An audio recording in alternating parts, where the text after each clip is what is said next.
Hola amigos, bueno, hoy es 15 de febrero del 2017. Muy bien, he querido ahondar un poco más sobre este tema de vital importancia. Recuerden, les doy las gracias de todas maneras por todas esas sugerencias que me hacen, que las tomo de buen recibo. Mil gracias. De verdad que hay que mejorar. Sé que los videos llaman la atención y parodiando las palabras de un filósofo español, Baltasar Gracián: lo bueno si breve, dos veces bueno, y aún lo malo si poco no tan malo. Es decir, hay que ir al punto central y concreto. O sea que en estos 20 minuticos voy a aprovechar para transmitirles una idea. Criterios epistémicos para valorar las aserciones que se enuncian en las sentencias por parte de los jueces. Eso es interesante el tema, y hago referencia entonces a un criterio de epistemología o epistémico que la Corte Suprema de Justicia ha venido planteando, y para ello entonces la referencia es el radicado 33837 del 2015. Esa decisión que se toma allí, se tienen en cuenta entonces unos criterios epistémicos de vital importancia, como son el principio de razón suficiente y el principio de economía. Los encuentran acá. Y les hacía alusión entonces que el principio de razón suficiente, enunciado pues por un filósofo alemán, Guillermo Leibniz, indica que para el pensamiento solo son verdaderos aquellos conocimientos que se pueden probar por múltiples razones y que llevan entonces al convencimiento de lo que se afirma en el enunciado. En tanto, el principio de economía, que se lo debemos a un filósofo franciscano, Guillermo de Ockham, que palabra más, palabra menos, se indica que se debe escoger la teoría más simple de todas aquellas que en igualdad de condiciones explican un mismo fenómeno. Eso entonces es abordado en esa sentencia que aparecen allí para que la consulten, en la 41774 del 2014. Igualmente entonces, para llegar a este criterio epistémico, en la 33837 del 2015, pues se hace referencia entonces a algo que se ha venido conociendo como teoría o el método objetivo de confrontación, o también conocido como la crítica racional de teorías, en la sentencia 36357 del 2011. Pues se da a conocer entonces, entre comillas, en el primer recuadro, que circunstancias extraordinarias requieren de explicaciones razonables sustentadas en las pruebas, que sean susceptibles de explicar el fenómeno objeto del debate, o que desestimen con suficiencia las hipótesis contrarias o rivales. Allí entonces, con ese criterio que asume la Corte Suprema de Justicia, para determinar la racionalidad entonces de las aserciones que fundamentan las sentencias, sean condenatorias o absolutorias, para que no quede entonces al arbitrio del juez, sino que debe no violarse el principio de suficiencia o principio de razón suficiente. Esos enunciados entonces tienen que tener una fuerza explicativa, pues como les indicaba entonces, para que se llegue al convencimiento de la verdad del enunciado, o de que esa afirmación es completamente válida, pues, y que no va en contra de este principio de razón suficiente. Pero fíjense que aquellos amigos, colegas, que dicen que el indicio está mandado a recoger, pues les tengo malas noticias. No sé por qué cuando doy una conferencia anterior y que se refiere a materia de indicios, sobre todo en unos casos resueltos en estos radicados 21977 del 2009 y el otro es el 32912 del 2010. Si bien es cierto fue en materia de ley 600, sin embargo pues allí hay un complemento muy importante en relación con el indicio. Puede ser que no sea hoy en día considerado en el artículo 382 como medio de conocimiento, pero igual de todas maneras esa inferencia, el indicio como se ha indicado y se traía en la ley 600, pues es una operación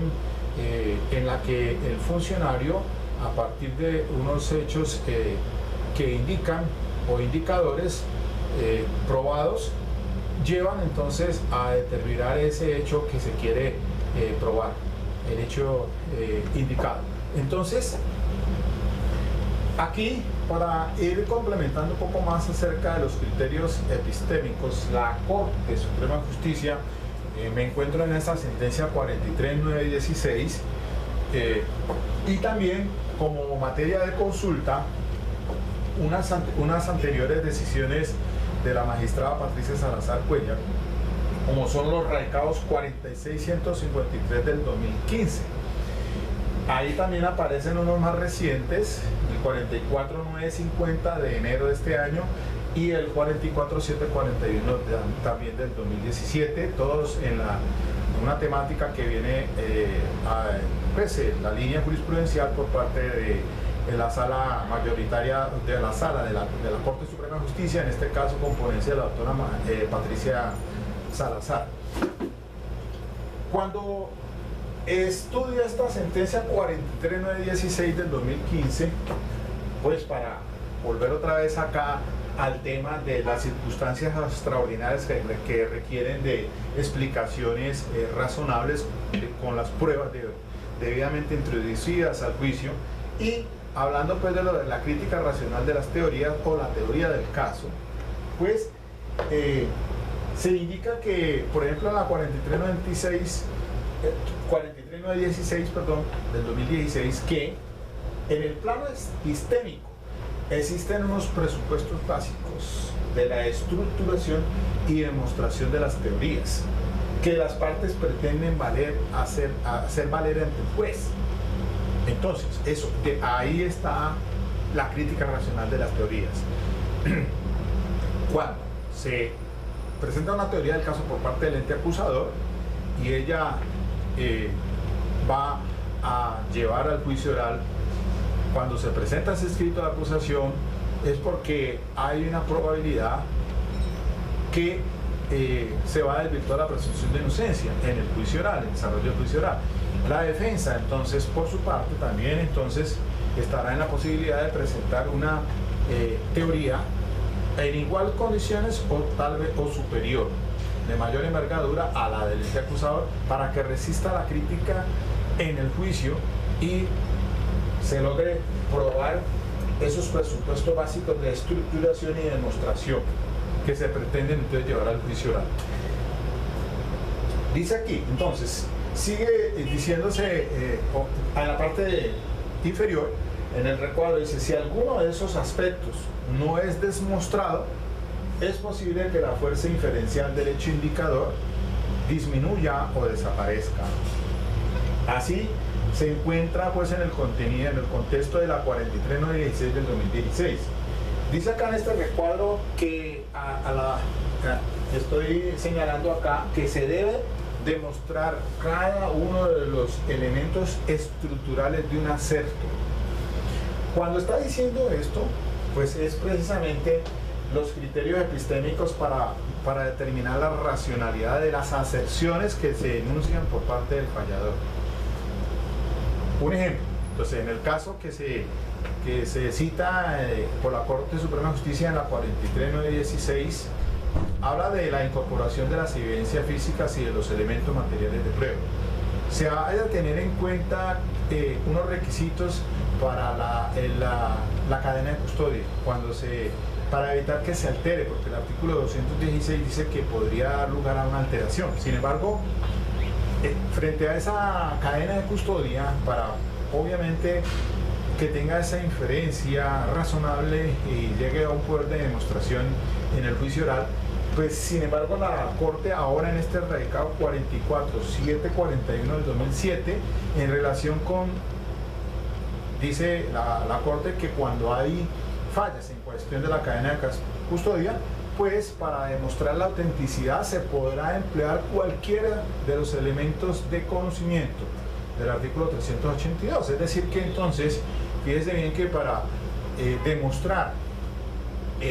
si de pronto no se ha cumplido con esa cadena de custodia, pues habrán otros medios por los cuales el ente acusador o la contraparte podrán demostrar esa autenticidad, porque el artículo 277 pues dice que se debe cumplir con esa cadena de custodia, pero cuando no se hace, entonces quien lo presente es que tiene la carga de demostrar que eso que presenta o que dice ser es, y no es otra, no vaya a ser otra cosa. Entonces ese medio puede demostrarse a través entonces de cualquiera de los medios de conocimiento, dice la Corte ahora en esta decisión 44.741 de 2017. Entonces, volviendo al caso de la 43.916, para eso dice la Corte en la página 778, pueden revisar que hay unos criterios epistémicos, entonces unos formalismos en cuanto a la cadena de custodia para que no vaya a ser alterado según el 216 del procedimiento. Entonces, cuando se quiere llevar a juicio oral a demostrar un acerto, y en este da un ejemplo, una mancha de sangre de la víctima en la camisa del acusado, entonces habrá que llevarse por cada hecho, tiene que ser demostrado para que no pierda esa inferencia de ese hecho indicador que le va a dar entonces una fuerza inferencial de demostración. Primero que todo, pues entonces tendrá que llevarse al policial que en cadena de custodia recibió el elemento que es la camisa. Además de eso, entonces tendrá que llevarse un perito que es el que va a indicar que esa mancha corresponde a sangre, y también tendrá que decir que es sangre humana, y además de eso también otro hecho, que esa sangre pertenece a la víctima, y por último que esa camisa pertenece al acusado. Entonces son hechos. Fíjese bien que la Corte ha venido dando unas indicaciones muy claras en relación con el tema de la pertinencia, y se puede revisar en este punto la 43.916, la 46.153 del 2015 de la magistrada también Patricia Salazar Cuellar, porque esta que les estoy citando todas, incluso la 43.916, también es de la doctora Patricia Salazar, esa es del 31 de agosto del año pasado, y la 46.153 del año 2015, y se refiere en esa al tema, entre otros temas, y para el asunto que me ubica la atención, el de la pertinencia, el de la conducencia, el de la utilidad. La argumentación y la carga de argumentación, dice la magistrada en esta ponencia, la Corte Suprema de Justicia alude de que, como dice el artículo 375, los elementos materiales y evidencia física para establecer entonces esa responsabilidad, bien puede ser directa o indirectamente. Y entonces, si usted revisa la 46.153 de 2015, habrán hechos que son de menos carga de pertinencia o que tenga que hacerse una sustentación más fortalecida frente cuando se trata de una prueba directa. Entonces yo voy a llevar un testigo para demostrar que fue el que encontró la camisa en la escena del delito y que pertenecía al acusado. Bueno, eso no tiene ningún mayor esfuerzo para hacer la sustentación en tema de pertinencia, pero hay otros hechos que son indirectos, que sí requieren entonces una fundamentación mayor para que el juez entonces tome la decisión si se lo deja entrar o no al juicio oral, para que se lo decrete. Entonces hay una carga de mayor énfasis cuando se trata de pruebas indirectas. De las directas de pronto no habría tanto inconveniente en la sustentación, porque normalmente el fiscal dice y enuncia en esa preparatoria, le dice tal testigo que voy a llevar porque con él fue el que realicé la investigación, es el gerente o es el investigador líder, y entonces él hizo según el informe ejecutivo recaudó tales cosas, estuvo en la escena del delito, recogió esto, entrevistas, etcétera, etcétera, y él va a determinar entonces en el plano organizacional de la banda que para el concierto de liquide, etcétera, etcétera, etcétera. Entonces sustenta, y ese es no hay tanto inconveniente cuando se trata de una prueba directa, pero sí cuando es indirecta. Y hay hechos circunstanciales, porque todo se refiere a la pertinencia, dígase usted, por ejemplo, de unas amenazas. De cómo entonces las amenazas podría llevar a una inferencia mayor para demostrarse en el juicio oral que de pronto, por ejemplo, en un caso que tenga usted de legítima defensa, entonces si el victimario lo había amenazado, la víctima había amenazado, entonces ¿a quién le interesa demostrar de pronto una legítima defensa, o por lo menos que había una amenaza contra su vida y que obró de esa manera? Entonces fue que actuó en una causal de ausencia de responsabilidad frente a una legítima defensa. Al huirlo, pues al ente acusador lo que le va a llevar a usted al juicio oral es demostrar de que esa persona está acusada de homicidio y que mató a determinada persona, pero a él no le va a interesar al fiscal de las amenazas que de pronto la víctima le hubiese realizado al victimario. Entonces a usted sí. Entonces esa carga de argumentación tiene que hacerla en la audiencia preparatoria con mayor énfasis, porque sería una prueba un tanto indirecta, digámoslo así. Entonces esos son los hechos indicadores. Por eso es que yo digo que les tengo una mala noticia a aquellos que piensan que los indicios han desaparecido del sistema procesal penal. Pues ¿qué les parece que no? Que la cuestión es con mayor énfasis, porque estamos ante unos criterios epistémicos y ya está indicándose que de igual manera tendrán que llegar al juicio oral toda esa cantidad de hechos fácticos. Para cada hecho fáctico tiene que llevarse entonces la correspondiente demostración frente a ellos, ya sea con testigo directo, indirecto, o sea también a través de un estudio pericial con el perito, en fin, todo eso para que tenga una robusta teoría del caso y al fin de cuentas termine exitosamente la misma en el juicio oral frente a esa que le está presentando el ente acusador y que es una teoría del caso. Pues sí, discutíamos o consensuábamos en barra académica con defensoría si se debería hacer o no se debería hacer teoría del caso por la defensa, pero yo pienso que ahora, frente a toda esta situación que ya ha venido indicando la Corte Suprema de Justicia, pues nos cambió completamente el sistema procesal penal con la ley 906 del 2004. Ya es la legislación de ley 600, la legislación anterior pues ya ha ido del cambio. El chip que debemos los abogados, los jueces, los fiscales, todo el mundo cambiar frente a este nuevo sistema procesal penal. En las mismas universidades ya es buena hora de que tengan en consideración los futuros estudiantes y abogados de este país, porque las cosas han ido cambiando. Pero como desafortunadamente a veces nos da pereza leer la jurisprudencia de la Corte Suprema y de la Corte Constitucional, por extensas que sean, la verdad es que hay una línea jurisprudencial en determinados temas de trascendental importancia que deben ser tomadas en consideración, porque es doctrina probable.